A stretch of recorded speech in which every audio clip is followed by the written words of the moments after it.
स्वागत है आप सभी का हमारे चैनल अनलिमिटेड एजुकेशन में। फ्रेंड्स, मैं हूं अभिजीत कुमार और हम लोग बात कर रहे हैं आरआरबी एनटीपीसी के बारे में। और यहाँ पे आपका ये नया टॉपिक है, एक लिस्ट ऑफ इम्पोर्टेंट डॉक्यूमेंट्स। मतलब जब आप फॉर्म फिलअप करोगे तो फॉर्म फिलअप करने के टाइम पे कौन सा डॉक्यूमेंट जरूरी है, किसका सर्टिफिकेट नंबर लगेगा, कहाँ से बनवाना है, अपलोड करना है या नहीं करना है, हर एक चीज़ यहाँ पे आपको पता चल जाएगा। ये फॉर्म फिलअप से रिलेटेड एक तरह से आप समझो कि लास्ट लेक्चर है। मैंने टोटल 7 या 8 लेक्चर डाला हुआ है। टोटल का प्लेलिस्ट का लिंक आपको डिस्क्रिप्शन में मिल जाएगा। आप वहाँ से सारा का सारा वीडियो देखो, समझो, एनालिसिस करो और उसके बाद फॉर्म फिलअप करना। ठीक है, देखो। और स्टार्ट करने से पहले अगर आपने अनअकैडमी ऐप को डाउनलोड नहीं किया है तो डिस्क्रिप्शन में लिंक है, कर लेना।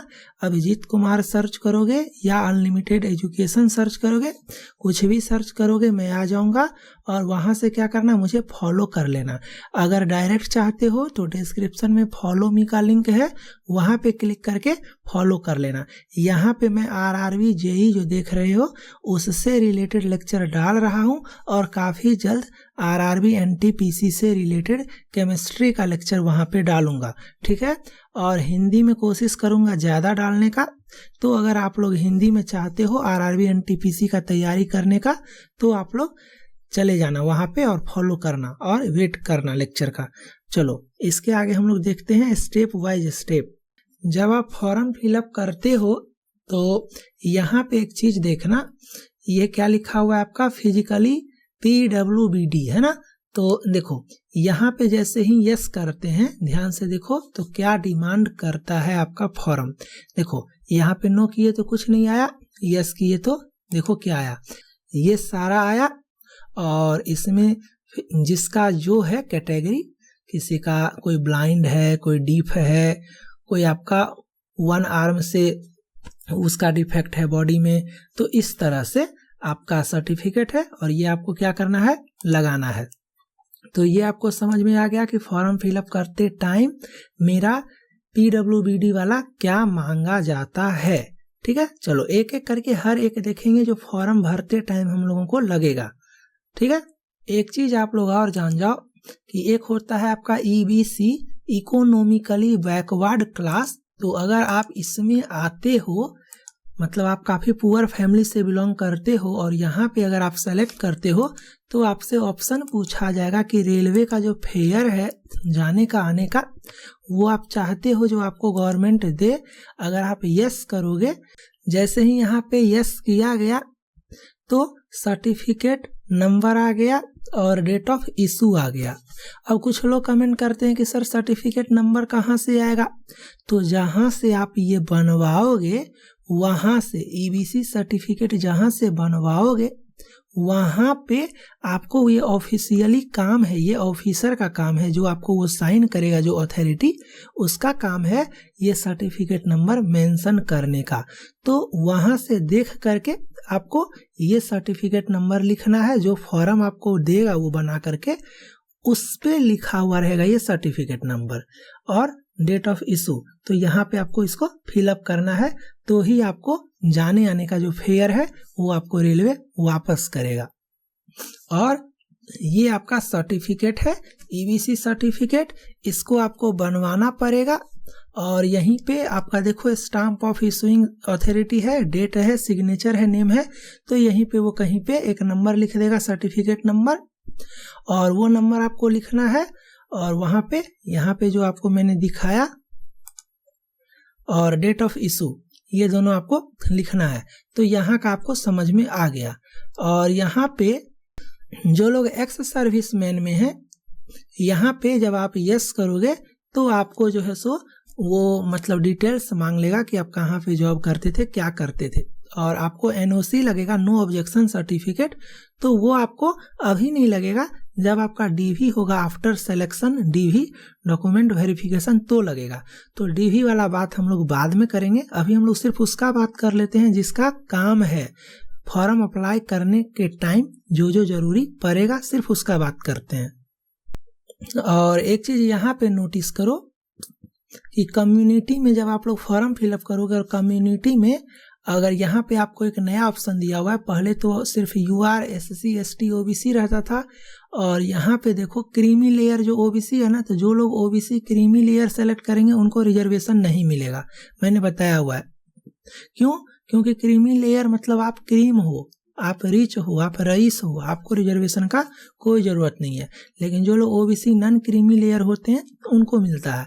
और एक नया इंक्लूड किया गया है EWS इकोनॉमिकली वीकर सेक्शन। तो काफ़ी लोगों का कमेंट इससे रिलेटेड आया है कि सर EWS सर्टिफिकेट कहाँ से बनवाना है ना, क्योंकि आप यहाँ पे फिलअप करोगे EWS तो आपको फिर यहाँ पे इसका डिटेल्स फिलअप करना पड़ेगा। तो देखो ये आपका प्रोफॉर्मा है, फॉर्मेट दिया हुआ है। काफ़ी लोग ये भी कमेंट करते हैं कि सर ये मतलब इसी का प्रिंट निकाल लेंगे या टाइप करवा लेंगे। तो ये प्रोफॉर्मा है, आप चाहो तो इसी का प्रिंट निकाल लो, कोई दिक्कत नहीं है। और अगर आप चाहो तो इसको कंप्यूटर से टाइप करवा के निकाल सकते हो, ठीक है।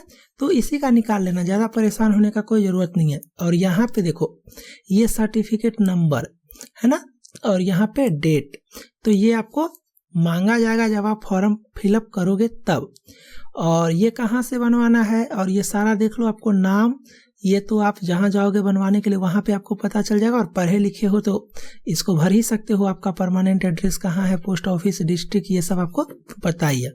और EWS के कैटेगरी में आने के लिए, इकोनॉमिकली वीकर सेक्शन कैटेगरी में आने के लिए कुछ कंडीशन है, जैसे कि ये देख लो यहाँ पे लिखा हुआ है पॉइंट करके कि आपका फ्लैट मतलब जो आपका घर है वो कितना बड़ा है, आपके पास लैंड जो है ज़मीन वो कितना है, और आपका रेसिडेंशियल प्लॉट कितना है, ये सारा चीज़ है।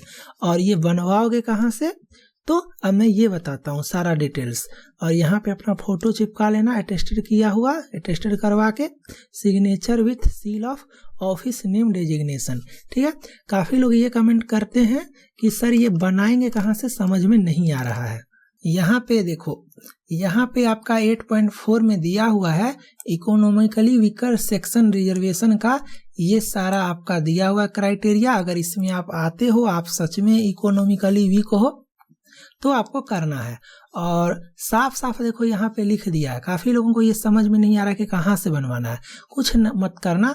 जैसे आप OBC सर्टिफिकेट कहाँ से बनवाते हो, SC ST कहाँ से बनवाते हो, इनकम सर्टिफिकेट कहाँ से बनवाते हो, रेसिडेंशियल कहाँ से बनवाते हो, जहाँ से बनवाते हो वहीं से इसको भी बनवाना है। सभी लोगों का घर होगा, वहाँ पे क्या है, ब्लॉक होगा, ब्लॉक में क्या है, BDO होगा, ब्लॉक डेवलपमेंट ऑफिसर बैठता होगा। वहाँ से क्या करना, वो फॉर्मेट जो मैंने अभी दिखाया उस फॉर्मेट पे सारा डिटेल्स भर के, प्रूफ दे के, प्रूफ तो आपको देना पड़ेगा ना, ऐसे तो नहीं भरेगा। वहाँ पे जाओगे तो आपको पता चल जाएगा। जब आप ब्लॉक में जाओगे तो आपको वो डिमांड करेगा, कास्ट सर्टिफिकेट का डिमांड करेगा, रेसिडेंशियल का डिमांड करेगा, बोलेगा इनकम का डिमांड करेगा। तो ये सारा आपको करके दोगे तब आप यहाँ पे ये आपको साइन कर देगा। लेकिन वीडियो का साइन करवाने के बाद आप क्या करना कि यहाँ पे काउंटर साइन करवाना, मतलब किसी और एक से, जैसे कि वीडियो कर दिया, और वीडियो के करवाने के बाद डिस्ट्रिक्ट लेवल पे करवा लेना। डिस्ट्रिक्ट मजिस्ट्रेट है, कलेक्टर है, डिप्टी कमिश्नर है, एडिशनल डिप्टी कमिश्नर है, फर्स्ट क्लास स्टाइपेंडरी मजिस्ट्रेट है, यहाँ पे देखो SDM है, किसी भी एक से आप वहाँ पे काउंटर साइन करवा लेना, मतलब उसके ऊपर करके वो थोड़ा सा कर देता है। तो इससे क्या होगा, आपका वो वेरीफाई हो जाएगा। बिकॉज ये स्टेट लेवल का एग्जाम नहीं है, ये सेंट्रल लेवल का एग्जाम है। तो जब बात सेंट्रल लेवल का होता है ना, तो सिर्फ ब्लॉक डेवलपमेंट ऑफिसर से काम नहीं चलता है, तब आपको डिस्ट्रिक्ट लेवल पे जाना पड़ेगा। तो यहाँ से आप सब डिविजनल मजिस्ट्रेट का करवा लेना। और ये साफ साफ लिखा हुआ है कि कहाँ से आपको करवाना है, तो परेशान होने का कोई ज़रूरत नहीं है। और देखो साफ साफ लिखा हुआ है कि whose family gross annual income is below 8 lakh. तो जिसका 8 लाख से कम है वो इकोनॉमिकली वीकर सेक्शन में आएगा, और वो क्या करेगा, इसके थ्रू अप्लाई करेगा तो थोड़ा सा रिजर्वेशन उसको मिलेगा।